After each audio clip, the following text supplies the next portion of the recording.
பொதுவாக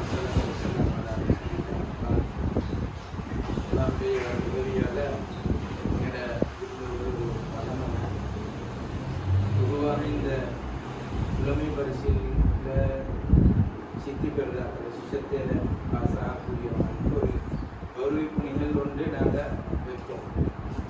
அந்த அடிப்படையில் இது ரெண்டாவது. இதுக்கு முன்னால் ஒரு 2 வருஷத்துக்கு முன்னால் நாங்கள் ஒரு 3 பேருக்கு கௌரவிப்பு நிகழ்வுன்னு எங்களோட வாழ்நாள் வச்சோம்.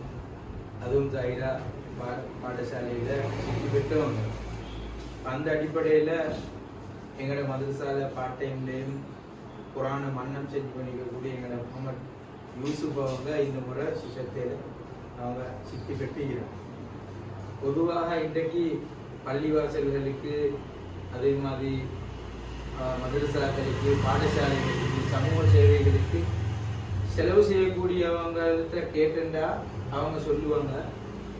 இது போல அவங்க சின்ன வயசுல முன்னேறி வார நேரத்துல பள்ளிகளால உலமாக்களால ஊர் தலைவர்களால அவங்களுக்கு செய்த கௌரவிப்பு நிகழ்வுகள் தான் அவங்கள சமூகத்துக்கு சேவை செய்ய தூண்டும். ஆசிரியர்கள் கல்வியை கற்றுக் கொடுத்து கல்வியை கற்றுக்கொள்வதற்கும் கற்றுக் கொடுக்கிறதுக்கும் ஆசிரியர்கள் தூண்டுவாங்க.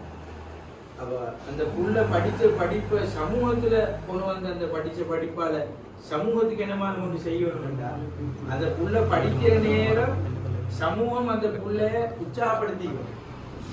அப்படி இல்லைண்டா ஊருக்கும் அந்த பிள்ளைக்கும் தொடர்பு இல்லை, சமூகத்துக்கும் அந்த பிள்ளைக்கும் தொடர்பு இல்லை. அந்த ஒரு நோக்கத்துல நாங்க இந்த ஏற்பாட்டை செஞ்சுக்கிறோம்.